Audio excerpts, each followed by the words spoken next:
Hello, welcome back to the Herbalife Nutrition Education Program. I'm Dr. Luigi Groton, Vice President of Nutrition Education. We've been talking about the importance of cellular nutrition. In this lesson, we'll offer some recommendations and tips to start a new regimen as soon as possible. You'll see that the benefits of regular eating do translate into more energy, less hunger, and more control over your eating. Remember, skipping breakfast and missing meals can actually contribute to weight gain and poor health. No matter how busy your life is, give yourself and your loved ones regular healthy meals. If you want to feel different, try it for one day. Let's learn how. Welcome back to the Herbalife Nutrition Education Program. We've learned about the benefits of regular, frequent meals. In this lesson, we'll put this theory into practice. Let's get started. Try to include a balance of nutrients in each of your meals. A mix of healthy proteins and carbohydrates from fruits and vegetables is just the thing to keep your energy up and help you lead an active lifestyle. Did you know? After a meal, blood sugar elevates, allowing you to function without a loss of energy. Low blood sugar causes people to feel tired and weak. Providing the body with protein and carbohydrates throughout the day helps stabilize blood glucose. Protein and carbohydrates also provide energy for your brain, muscles, and heart so that you can feel your best. The more often you skip meals, the more the body anticipates future food shortages, leading to overeating and fat storage.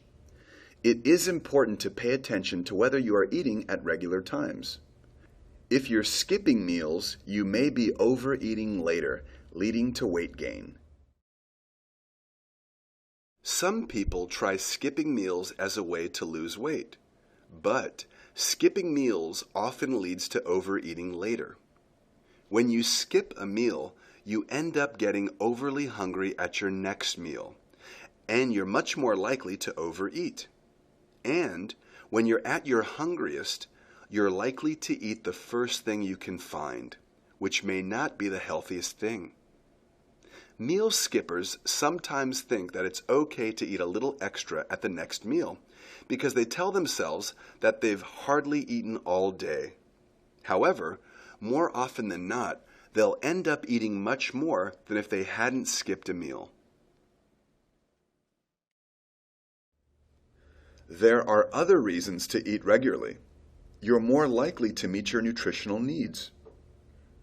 If you think about it, someone who skips one meal a day and doesn't snack needs to try to pack all of their day's nutritional needs into just 2 meals. That would take a lot of planning, and the meals would be pretty large. If you eat 3 meals a day and 1 or 2 snacks, that means you have 4 or 5 opportunities during the day to work in all your healthy foods. Also, there are some foods that we typically eat only at certain times of the day. A typical healthy breakfast in the United States, for example, might be a bowl of high-protein, high-fiber cereal with some milk and some fresh fruit. That cereal might go a long way towards meeting daily fiber needs, and a lot of adults don't eat dairy products at any other meal. Skipping breakfast might mean that you don't get enough fiber or calcium-rich dairy products, or even fresh fruit.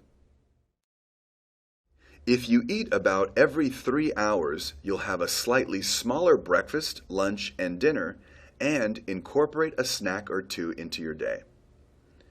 If it is a long time between the afternoon snack and dinner, you may want to have a larger snack in the mid-afternoon and cut back at dinner time. If you sleep late in the morning, you may want to start your day with breakfast at 10 a.m. and add a snack after dinner. Try different ways of arranging your meals and snacks to figure out what works best for you. Fitting 5 small meals into an already busy schedule is difficult, but it can be done. Plan a week's worth of meals at a time. Plan the actual time you will eat each meal. Remember, not every meal needs to be lavishly prepared. Schedule your meals 3 hours apart. This will help keep you energized and you'll never feel hungry. Make sure you have your meals for the next day planned out prior to going to bed. The first step in planning ahead is to plan as many of your meals in advance as you can.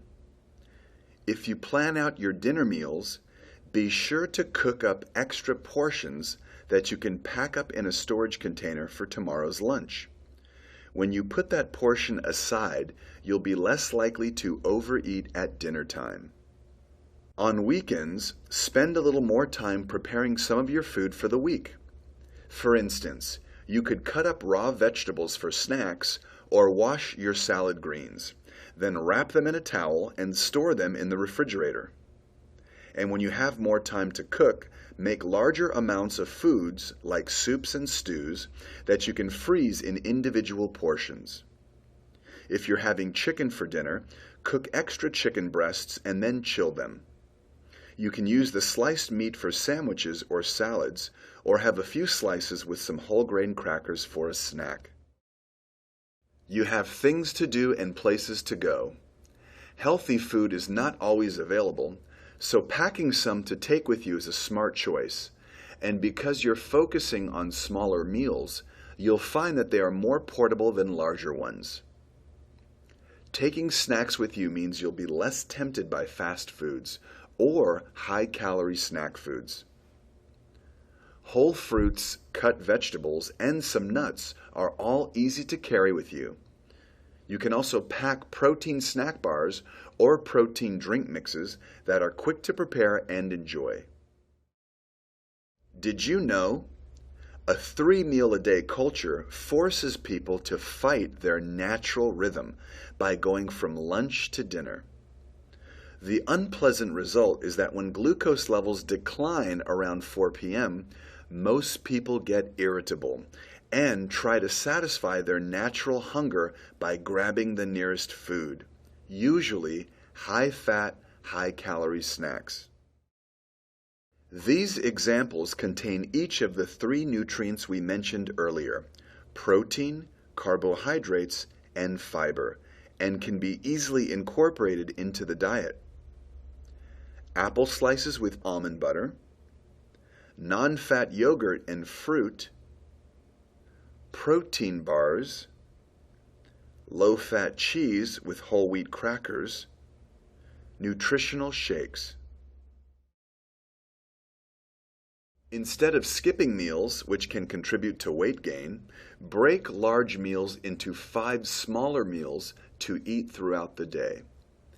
Keep an eye on your total daily calories until it becomes a comfortable lifestyle change. In the past decades, portion sizes have increased.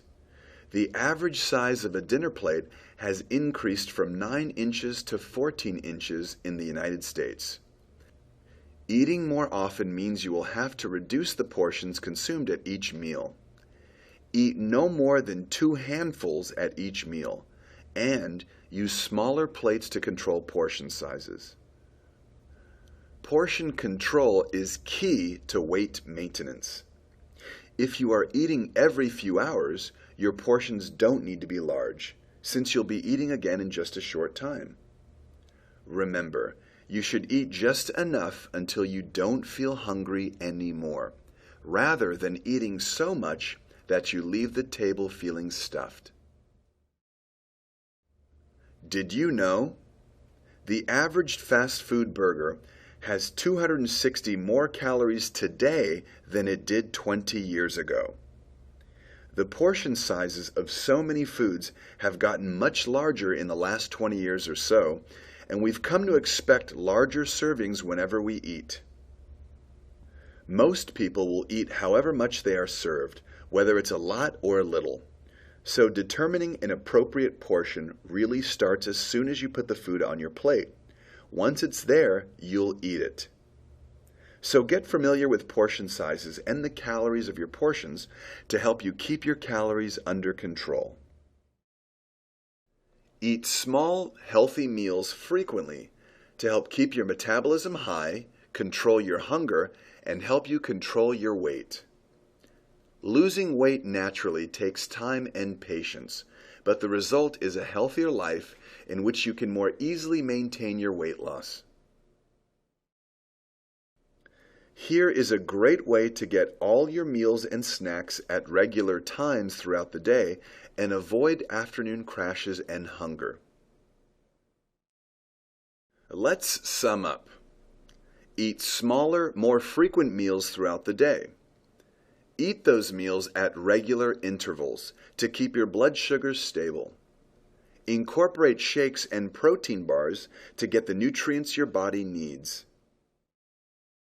Good work! You have completed another lesson in the Herbalife Nutrition Education program.